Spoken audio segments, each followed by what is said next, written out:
Greetings, and once again, thank you for joining us at GatherVerse Summit 2025. An extraordinary roundtable discussion that just came to a conclusion. There was so much that was expressed and unpacked, and before you know it, it's gone. And here we are at our fireside discussion, the first of GatherVerse Summit 2025, day one. Who comes to us now is Antoinette Houston, the founder, principal, and experienced architect at Salesforce, but so much more. Antoinette, we welcome you. Thank you so much. Happy to be here, Christopher. Hello, everyone. We're very happy to have you. GatherVerse, we're here assembled with the discussion of the voice you keep is the voice you carry. Mm-hmm. We talk about expression, Antoinette. We talk about the opportunity to speak, Mm-hmm. where we know we now live in a world where it has been this way for the ages, that there are so many entire groups of people that weren't afforded the opportunity to express as we freely, if you will, speak today. Right. Before we touch on that, please let us know who you are and let's unpack that some, shall we? Sure. So Antoinette Houston, I consider myself a tech creative. And what I mean by that is basically I have been working in the STEM space, specifically user experience, for over 20 years, not to age myself. But outside of that, or in addition to that, I'm also I work very heavily in the creative space of just arts and entertainment and media. And then for me, user experience has both a tech and creative sort of palette as well, right? So that's why I kind of label myself as that. But no, I'm very I've always been a big proponent of knowing your voice, owning your voice in whatever platform, stage, medium that I'm in, whether that be tech or art. And so again, just happy to be here, happy to have this discussion, and happy to dive in and give my perspective on some things. What inspired you when it comes to this narrative in particular to be able Yeah. to join us at the power of expression and speech? It's important to me, as I think about the mentors that I had, as I think about me as a mentor myself, I'm always looking to make sure that my voice is never muted and that anyone that I come in contact with, whether it's someone within corporate sector or whether it's, again, if I'm doing a play or theater, sort of, expression, that nothing is ever muted. Like there's a genuine sort of expression, there's a genuine sort of candor, right, that is expressed. So being able to join in this conversation, it was really interesting because you and I hadn't spoke about what the conversation was going to be about, Sure. and so I just felt like it was just a true alignment of just things like coming together. So again, just happy to be here, happy to give my perspective, and happy to see where the conversation takes us. Right?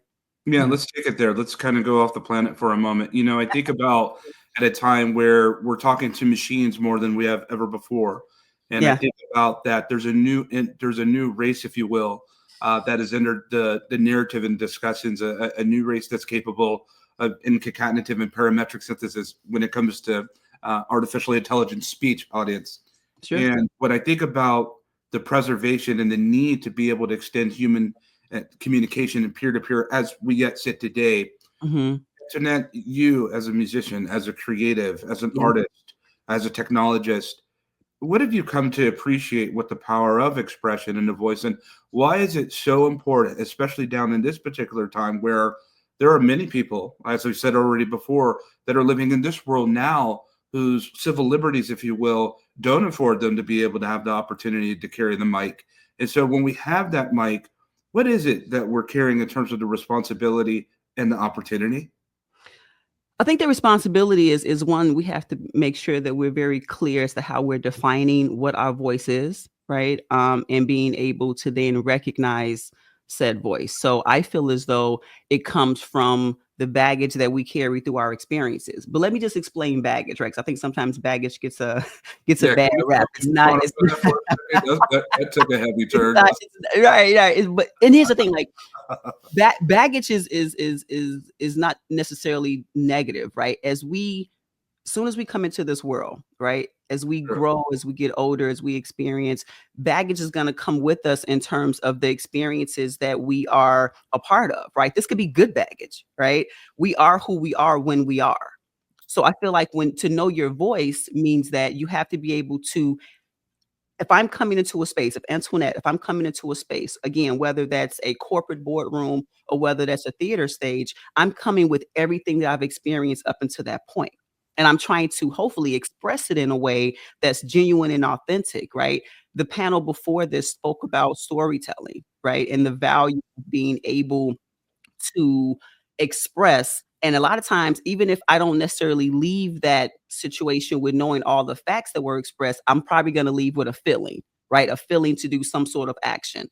That's so when you talk about the true voice, I think about all the baggage that I'm coming in with, right? Good, bad, indifferent. I'm coming into it pure so that I know that however I'm expressing, whether that's vocally, whether that's via art, whatever the medium, is fine. But I'm coming into it with a very genuine sort of um, presentation of myself and whatever information that I'm bringing to the table. So it's really important, right? Because we all should be very, for lack of better phrases, unapologetic, right? About who we are and what we stand for. And that means that not everyone may be in our circle, and that's okay.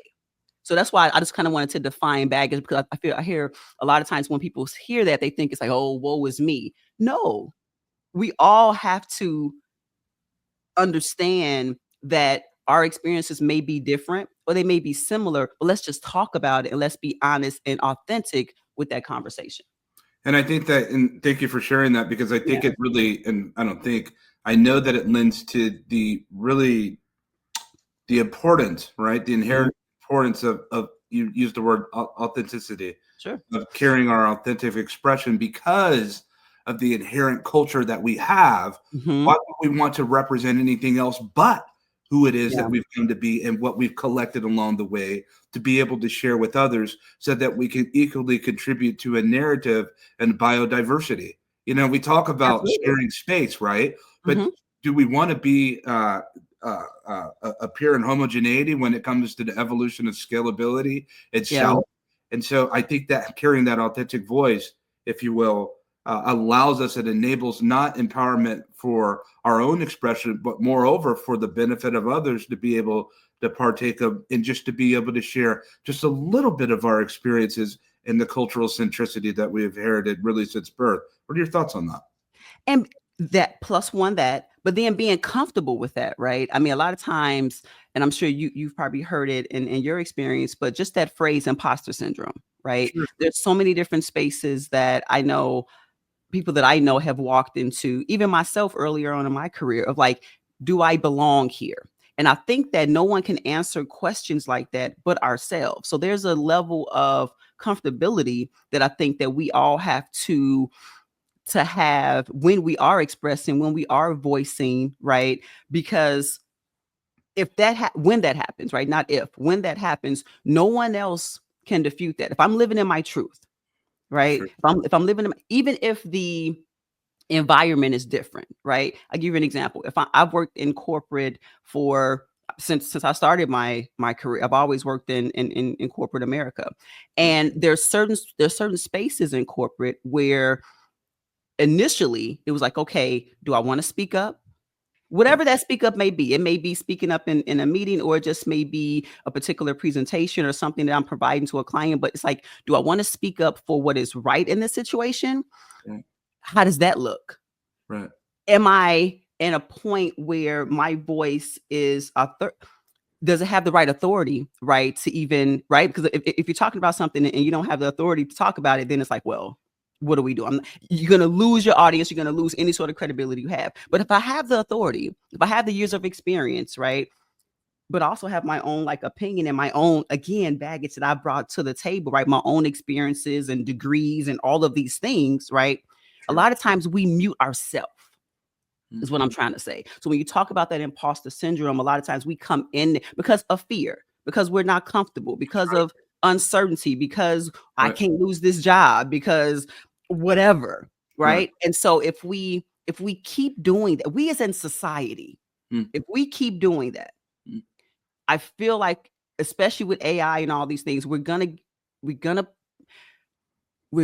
to eventually find ourselves in a very uncomfortable situation that we're not going to be mentally, you're not going to be able to get out of. So I've always been a proponent of speak your truth, right? Be knowledgeable, understand the environment that you're in, but speak your truth and never let anyone mute your voice, including yourself.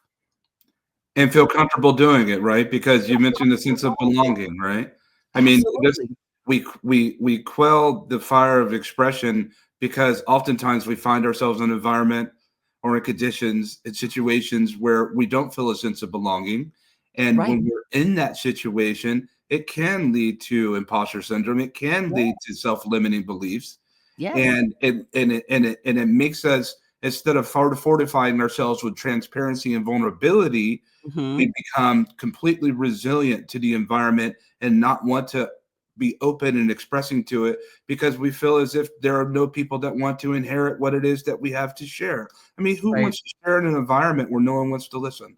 And so, to that expression, I think that's very powerful sentiments that you're conveying when we talk about the liberty and the accessibility, not external accessibility, but Mhm. internal accessibility, accessing what Exactly. is latent within inside to be able to share and express to greatly contribute to the overall narrative of development. And the reality is that we find ourselves in a world where corporations, Yep. executive C-suite leadership, and Mhm. those that are in public sector, they just have completely dismissed the ability for one to be able to contribute to their overall narrative simply by their presence itself of being. I'll tell you this, my grandmother, and she's still with us. My grandmother worked for 35 years, same job. Wow. She never learned to drive. She took public transportation here in Chicago every day, rain, sleet, or snow. She was like a postal worker. Like she was just like on it. But she worked in STEM, right? And then eventually she ended up getting pushed out, right? Because I mean, it was technology was changing. The level and age of people that were coming into her job was changing. She was ready to retire anyway. It was what it was. But growing up, seeing that, I learned perseverance, right? I learned fortitude. I learned resilience, but I also learned that's not my path. By the time I came up, 17, 18 years old, trying to figure it out, I was like, I don't even see myself at the same job for 35 years, 30 years, 20 years, 2 years maybe, because just the landscape had changed. So now my true voice was pushing me in a different direction. I'm hearing all of these things from her, from my family, right? Do this, do that, because that's what they know, right? That's the baggage that they brought in. That's the experiences that they brought in. That's all they know. They're teaching that to me. I'm listening, I'm learning, but I'm also reframing what it means for me to have my true and genuine, voice and just position in this world. So it was totally different. And that shocked my grandmother. And so me living with her and she's seeing how I'm navigating this world, navigating this STEM space, navigating corporate America as a woman, as an African American woman, it was difficult for her to see variance in that. But it's beauty in the variance, right? It's beauty in knowing this may be different, but it's genuine to me and it feels good to me, right? So I feel like true voice is probably the cousin to the gut. We know when something is not right. If we Sure. really are listening to ourselves, as you said, internally, we know, ooh, right? That's why people practice yoga and meditation and all these things, right? To get alignment with themselves. What if we actually stepped into these corporate spaces, stepped into spaces where we are being unapologetically ourselves and knowing that I'm in alignment, even if you don't agree with me, that's fine, right? Even if this shrinkens my friend circle, that's fine. Even if I leave this job, even if I get laid off, even if I quit, whatever the path, I'm okay with. People like that are dangerous in the best way to me because you can't break them. That's right. They are who they are. I think there's a certain courage and inherent courage to be able to go to a path and exercise your autonomy and not have Absolutely. fidelity to a thing you think that you need fidelity to in order to sustain. Yes. For me spiritually, if I believe what I say I believe, then I'll Yeah. be fine regardless. I'll be just all right. That's it. And being able to detach from this thing that thinks that I have to have it and to Right. realize that I don't have. There's only a few things in life I feel like that I have to have, Yeah. and the majority of. I think sometimes we find ourselves in situations where people will project that you need Mhm. that I have to have it, but Mhm. detach from that thing, and to find and express liberty of being able to carry our voice forward. I think it's just a Yeah. powerful exercise. Please finalize. No, no, and I was gonna say, but that's because that's all they know. Have you ever had family or friends or even managers, right, colleagues that express a certain path for you, right? Sure, Christopher, that's right. right? That's Christopher, right. you should X, Y, and Z, Right. right? I know Right. I've heard it.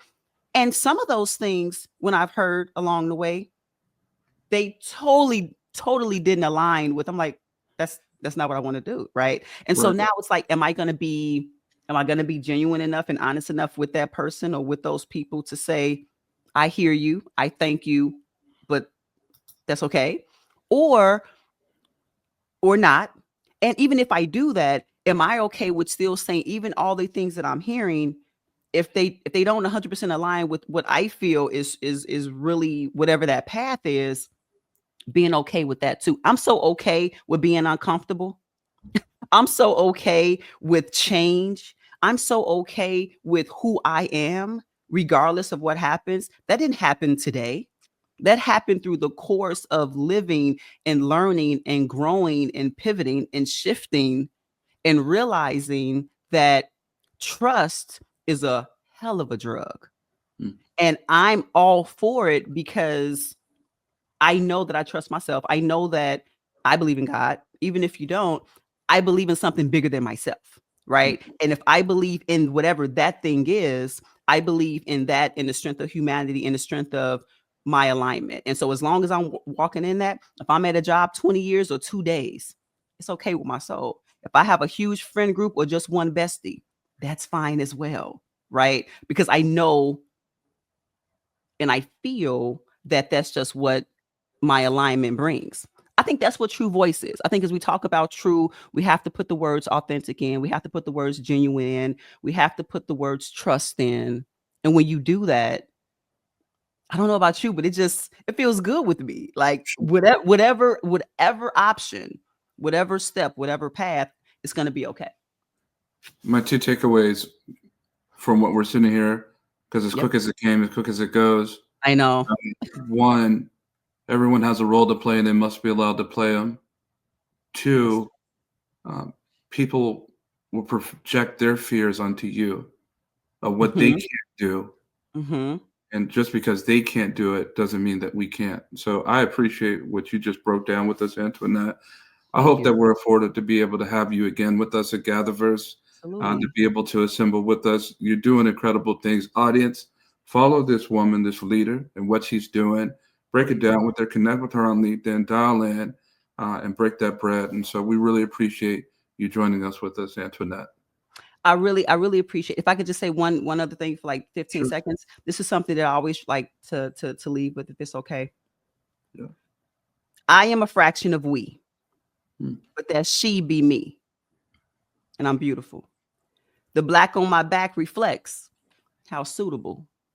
See, understand we gotta stand for our style, man. Forget the norm. Why conform? Just profile, man. You see, these words are a gift. I still smell the newness. And the pride that's inside, I celebrate. You knew this. But for those who clueless, please, all you got to do is keep being the wonderful, beautiful, incomparable you. Thank you so much for having me. Thank you so much for this platform.